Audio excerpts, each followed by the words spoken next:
손발이 자주 저리신가요? 잠깐 앉아있다가 일어날 때 발이 저려서 절뚝거린 경험 누구나 있으실 겁니다. 하지만 이런 증상이 반복된다면 결코 가볍게 볼 일이 아닙니다. 오늘은 손발 저림이 단순한 현상이 아니라 어떤 큰 병의 신호가 될 수 있는지, 그리고 예방과 관리 방법까지 자세히 알려드리겠습니다. 혹시 밤에 자다가 손이 저려서 깨신 적 있으신가요? 낮에는 괜찮다가 누우면 손끝이 찌릿찌릿하고 감각이 둔해져 잠을 설치는 분들이 많습니다. 단순히 혈액순환이 안 돼서 그런 걸까요? 아니면 신경이나 뇌에서 보내는 경고일까요? 이 질문에 대한 답을 지금부터 차근차근 알려드리겠습니다. 먼저 혈액순환 문제입니다. 다리를 꼬고 오래 앉아있거나 손목을 꺾은 채로 스마트폰을 오래 사용하면 혈관이 눌려서 피가 잘 통하지 않게 됩니다. 이럴 때는 금방 손발이 저리고 감각이 무뎌지죠. 다행히 자세를 바꾸거나 일어나서 움직이면 바로 풀립니다.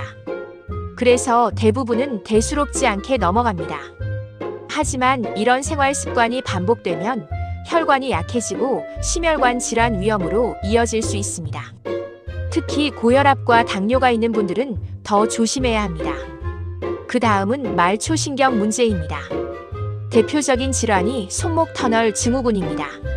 손목 안쪽에 있는 좁은 통로에서 신경이 눌리면서 손가락이 저리고 힘이 빠지는 증상이 생깁니다. 밤에 더 심해져서 잠에서 깰 정도로 아픈 분들이 많습니다. 만약 밤마다 손이 저려서 숙면을 못한다면 단순한 피로가 아니라 손목 터널 증후군을 의심해야 합니다. 또 당뇨병이 오래되면 신경이 손상되는 당뇨성 신경병증이 나타납니다. 발끝부터 시작해서 점점 위로 올라오며 감각이 무뎌지고 상처가 나도 잘 느끼지 못하게 됩니다. 이런 상태에서 상처가 골무면 발을 절단해야 하는 경우까지 생깁니다. 실제로 병원에서는 당뇨 합병증으로 발을 잃는 사례가 적지 않습니다. 여기까지 정리해 보겠습니다. 첫째, 오래 앉거나 특정 자세 때문에 생기는 저림은 금방 풀리니 큰 문제가 아닙니다. 둘째, 손목 터널 증후군이나 당뇨성 신경병증 같은 질환은 시간이 지날수록 악화됩니다. 셋째, 뇌와 척추에서 오는 저림은 응급 상황일 수도 있습니다. 이제 뇌와 척추 이야기를 해보겠습니다. 갑자기 손발이 저리면서 한쪽만 증상이 나타난다면 뇌졸 중 전조일 수 있습니다. 특히 말이 어눌해지거나 얼굴이 한쪽으로 처지면 더 이상 기다리면 안 됩니다. 이럴 때는 지체하지 말고 즉시 119를 부르고 응급실로 가야 합니다. 몇 분 사이에 조치를 하느냐에 따라 평생 후유증이 남을 수도 있기 때문입니다. 또 목이나 허리 디스크가 있으면 신경이 눌려 손발 저림이 생길 수 있습니다. 이 경우에는 단순 저림에 그치지 않고 통증이나 근력이 떨어지는 증상까지 동반됩니다. 특히 계단을 내려갈 때 다리가 힘이 빠지거나 젓가락질이 잘 안 된다면 신경 압박을 의심해야 합니다. 여러분, 여기서 한번 생각해 보시죠. 혹시 나도 손발이 저린데 단순히 피곤해서 그러겠지 하고 넘어가신 적은 없으신가요? 지금까지 말씀드린 것처럼 원인이 다양하기 때문에 반드시 구분이 필요합니다. 그럼 손발 저림을 어떻게 관리하면 좋을까요? 첫 번째는 생활습관 교정입니다. 앉아있을 때 다리를 꼬지 말고 1시간마다 일어나 가볍게 걸으세요. 손목이나 발목을 천천히 돌려주는 것만으로도 혈액순환이 좋아집니다. 특히 집에서 쉽게 할 수 있는 운동이 있습니다. 벽에 손을 짚고 팔을 쭉 뻗어 손목을 스트레칭하는 동작. 의자에 앉아 발끝을 위아래로 움직여 종아리 근육을 자극하는 동작. 이런 간단한 습관이 큰 차이를 만듭니다. 두 번째는 꾸준한 유산소 운동입니다. 걷기나 가벼운 자전거 타기는 혈액순환을 돕고 신경 건강에도 좋습니다. 특히 30분 이상 걷는 습관은 손발 저림 예방에 큰 도움이 됩니다. 여러분도 오늘 영상이 끝나면 집 근처를 10분이라도 걸어보시는 건 어떨까요? 좋아요, 구독은 큰 힘이 됩니다. 세 번째는 식습관 관리입니다. 과도한 기름기와 술은 혈관을 좁게 만듭니다.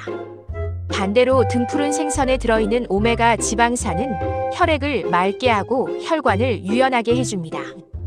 호두, 아몬드 같은 견과류는 신경 건강에 필요한 비타민과 미네랄을 공급합니다.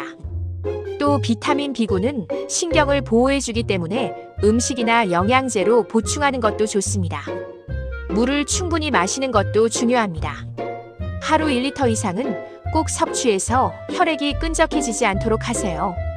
네 번째는 병원 진료 시기를 놓치지 않는 것입니다. 손발 저림이 일주일 이상 계속되거나 점점 심해지면 반드시 병원을 가야 합니다. 특히 저림과 함께 두통, 어지럼증, 언어장애가 동반되면 지체할 시간이 없습니다. 이건 응급 상황이기 때문에 바로 응급실로 가야 합니다. 여러분 혹시 이런 경험 있으신가요? 밤마다 손이 저려서 숙면을 못하고 아침에 일어나면 손끝 감각이 무뎌지는 경우, 이런 증상이 있다면 단순한 피로가 아닙니다. 꼭 진료를 받아야 합니다. 마지막으로 사례 하나를 말씀드리겠습니다.